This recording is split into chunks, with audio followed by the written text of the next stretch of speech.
We want to take you now to the Pentagon, where Press Secretary Brigadier General Patrick Ryder is speaking. Let's watch. Just one quick clarification.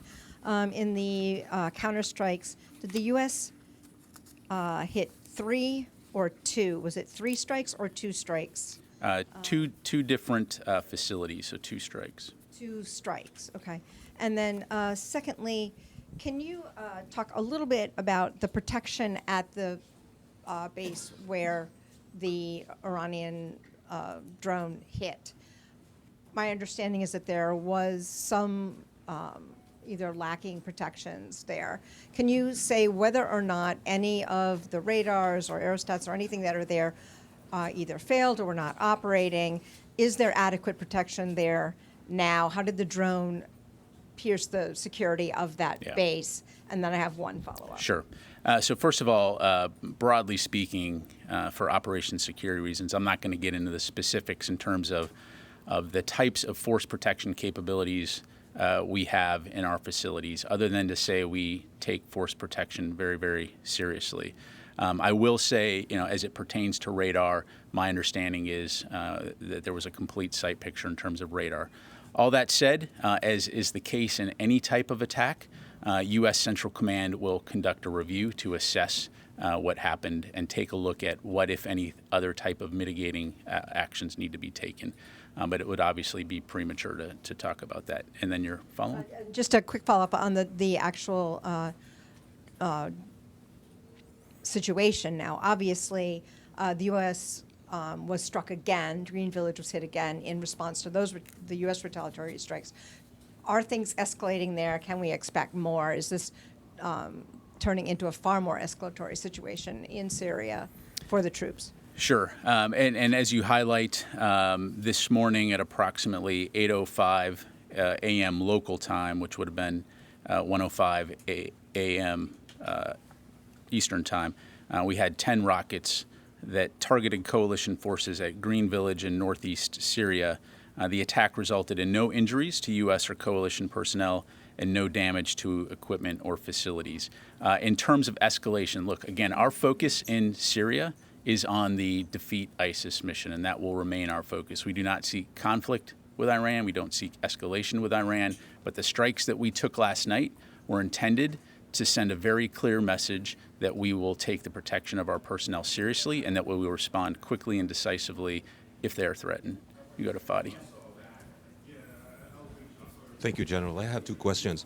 So according to the DOD, the intelligence assessment is this UAV to be of Iranian origin. The groups that were targeted by the U.S. are affiliated with the Iranian Revolutionary Guard. 1 American citizen was killed, 6 more were injured. Do you and the Department and the Secretary of Defense hold Iran responsible for the death of an American citizen? Look, we know that these groups are sponsored by Iran, so Iran certainly plays a role in terms of ensuring that this type of activity doesn't happen. So is Iran responsible for the death of an American citizen or not? Look, Iran certainly, again, backs these groups. And by default, therefore, has a responsibility to ensure that they're not contributing to insecurity and stability, but clearly they continue to do that. Thank you. Jennifer, let me go ahead. Question, if I may. Make it quick. So yesterday, General Kurilla was on the Hill delivering his testimony. According to the DOD statement, the attack happened at 1:38 local time. So that was prior to his testimony.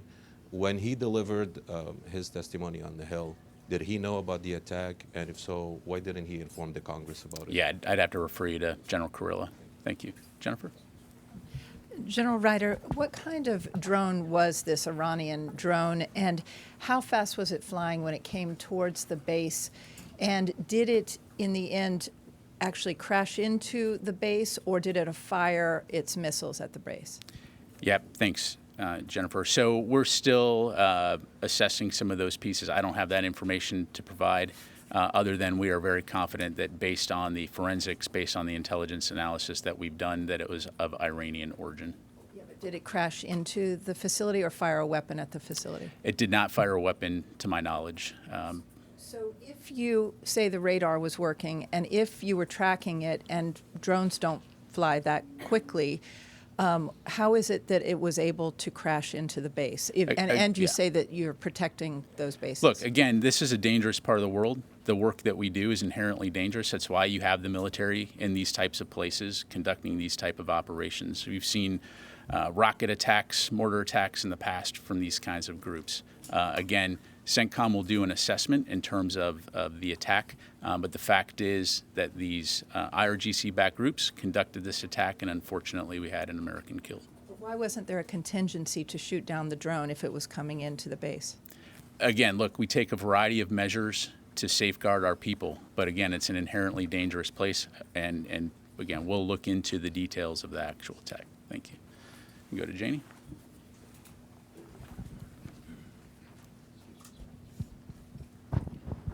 Thank you, General. I have two questions.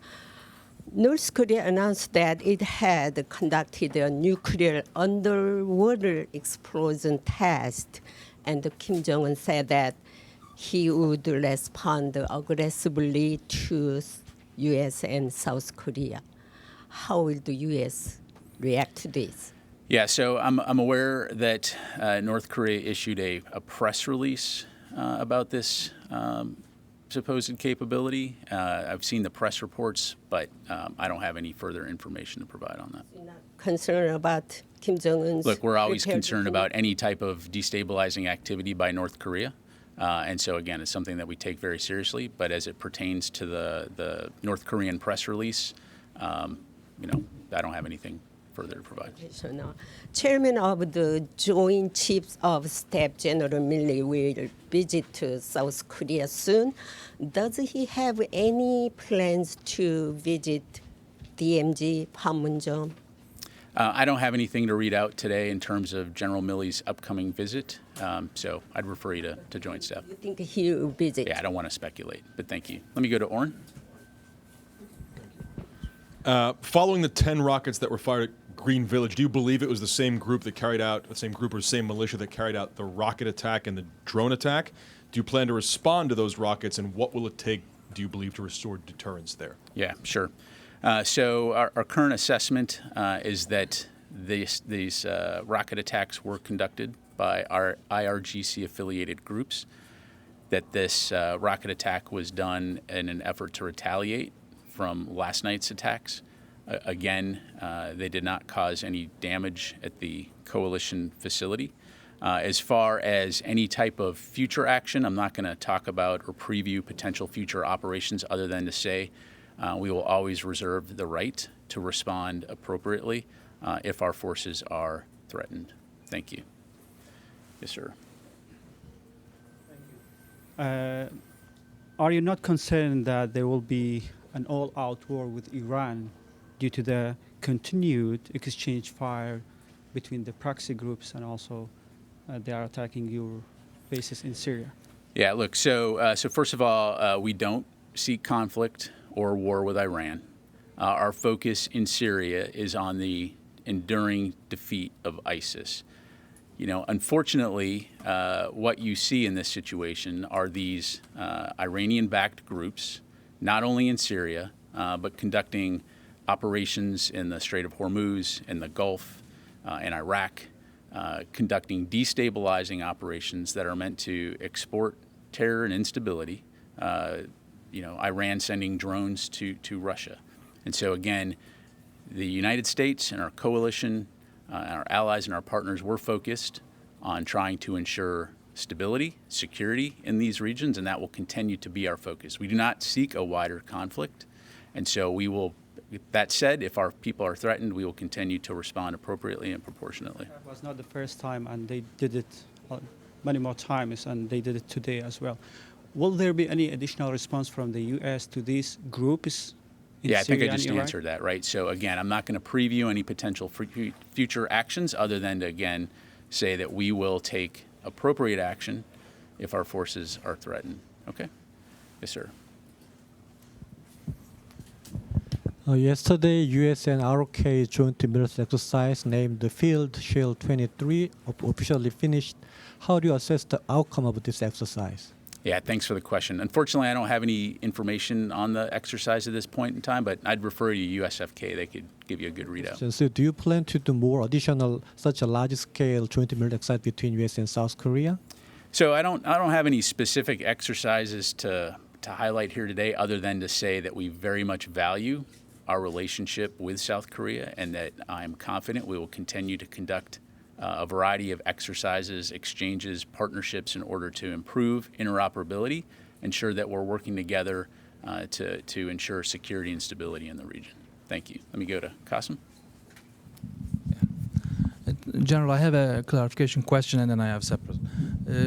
With respect to Iran-backed groups, in the past strikes, we wouldn't hear attributions from the DoD, and you are now very specifically mentioning Iran-backed on a IRGC in this statement. Is this what is the reason behind that? Is this something new? Yeah, I can't speak for the past. All I can speak to is the information that we have, which is our intelligence community assessed that the origin of this drone was Iranian-made, and that the groups conducting this attack are affiliated with the IRGC. The other question about the contractors. The contractors killed, what was his job, one? And then how many contractors do you have in Syria? Do you have a ballpark number for us? Yeah, so I'm not going to provide any numbers. As you know, we work closely with a variety of contractors around the world conducting a variety of missions. In terms of the organization of this particular contractor, as a matter of policy, that is something that we will defer to the individual's company to highlight or provide, and so I'm not going to be able to provide any additional details on that. Okay? Let's see here. Yes, sir. Thank you for taking my question. So as Taiwanese President Tsai visits to the U.S. next week, so it is expected that there will be Chinese backlash. So does Pentagon going to respond some actions like changing the deployment or build up military around the area of Taiwan? Yeah, sure. On the transit of the president, that's really something for State Department to address. There, to my knowledge, really no DoD equities associated with that, nor are we changing any postures that I'm aware of. So, thank you. Got time for one more. All right, we're listening live there to Pentagon Press Secretary Brigadier General Pat Ryder. He is delivering remarks on that drone attack on U.S. troops in Syria. One American contract worker was killed. Several U.S. troops were wounded. He said in response to that attack, President Biden ordered two attacks onto Iran-affiliated sites. And our David Martin, in the past few moments, confirms that CENTCOM is reviewing this attack because the air defenses at that coalition military base was not fully operational. Yeah, and that is a central question. We heard the general being asked about that. Ryder said the United States will not tolerate attacks on its military personnel. He said Iran was behind the attack, but he stopped short of answering the question when asked whether that country was directly responsible for the death of an American citizen.